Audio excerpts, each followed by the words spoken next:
So today we're going to be talking a little bit about the Marta Suarez trade, and this is something that I feel is it's not trade. Her being waived. It's something that's good for the Fever. And a lot of people are like, why? First of all, there was a lot of talk about the Fever wanting Marta Suarez with that 10th pick. If it turns out the Fever really do want Marta Suarez there, and they believe she was worth the 10th pick, they can now in fact get Marta Suarez for free. I don't think she was worth that. I don't think she was worth a first rounder. But if the rumor that she was going to be taken with that 10th pick is true, then they can now get her for free. And it looks fairly good for the Indiana Fever in that scenario. I don't know how true that is. But it works out better for the Indiana Fever when it comes to the situation around Justine Pissott. Because I think we're all in agreement, nearly everyone's in agreement, that Justine Pissott is not going to be in the day one rotation. I think everybody kind of knows that. And I think even our biggest fans are going to be like, you know what, she's not in the day one rotation. But obviously some weird, shady stuff's going on. And to be honest, I'm not going to accuse the Indiana Fever of faking her injury, but I do believe they were trying to hide her. And I think they're being intentionally vague about it. So that other teams are scared to pick her up on a full salary deal. However, Marta Suarez, I didn't think she was better than Justine Pissott. I did not have her higher than Pissott in my pre-draft big board. But Marta Suarez obviously taken 9 spots ahead of Justine Pissott. Similar mold. She is a 6'3" shooter, 6th-year senior. She had one incredible shooting year, and I think, did she have 30 in the game in the tournament? I think she looked really, really good in the game in the tournament. So with that, we've got Marta Suarez and like her being there. You know the way I've always said, like, Phoenix are a team that it just makes sense that they would go and take Justine Pissott from the Fever. It just makes sense. They have extra roster spots. They like big shooters. And if I'm going to be real here, who do I think is more ready at this singular point in time? I think Marta Suarez is slightly more ready. She's 2 years older than Pissott. She's smaller than Pissott, and she doesn't shoot as well as Pissott. So, if you're asking me long term, do I think who would I take? It is Justine Pissott 100 times out of 100. Like, it's not even a debate. It's not even a debate if I'm being real here. It is like you're taking Pissott long term. But if you are a team like Phoenix, you're looking for a 1-year deal. I've said that team is the likely team to take Justine Pissott. I think they're more likely to try to take Marta Suarez. A lot of people believe that they're waiving Marta Suarez so that they assign her to a dev contract. There was no point in doing that.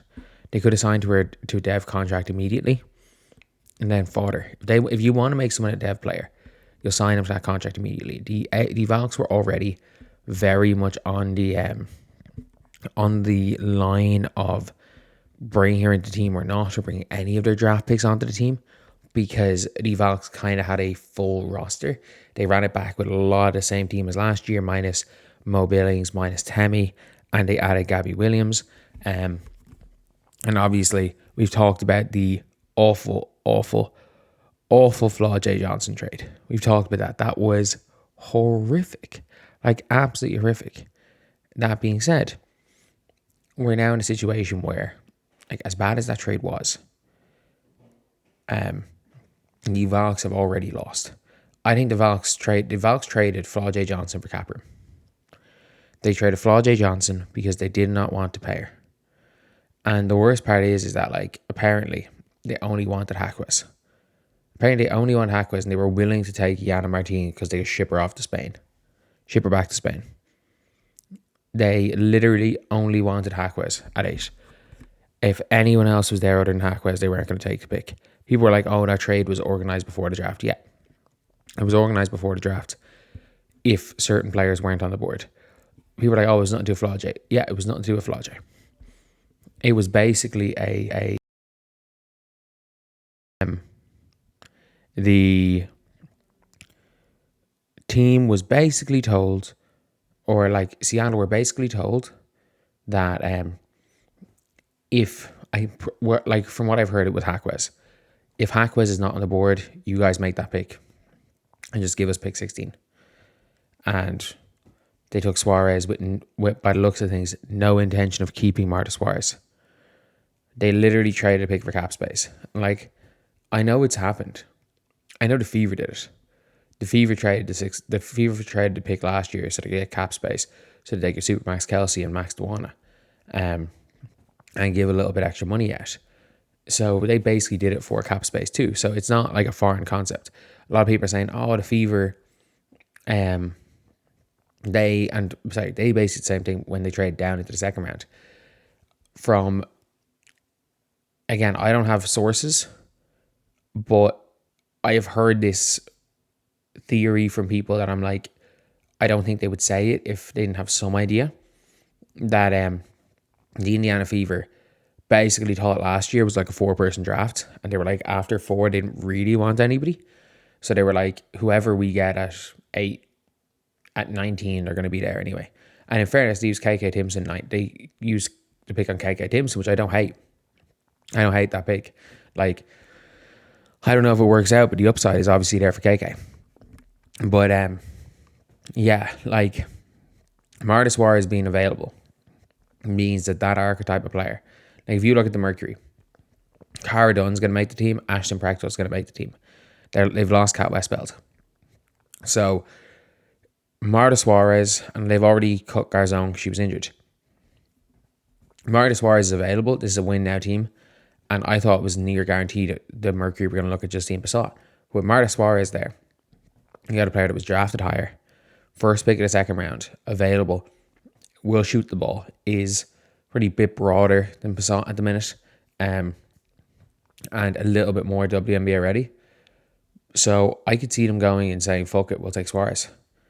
And even though I had Pissott above Suarez on my big board, when you take into account that Suarez was 9 picks, and you also take into account that she was effectively the 8th pick, because the Golden State Valkyries traded down to get her. She was in a trade for Flaw J. Johnson. Her stock, despite doing nothing, rose just because of that trade. So my hopes is the Phoenix Mercury go and sign Marta Suarez, because the ideal situation for the Fever, the ideal situation for the Fever is that Justine Pissott does not play this season, works on getting better, goes overseas, anywhere, to be honest, or plays in AU, improves their game, and comes back next year ready to go. Because I've no doubt about it, Justine Pissott is someone who could project as a future starter for the Indiana Fever. So yeah, that's the video. See you guys.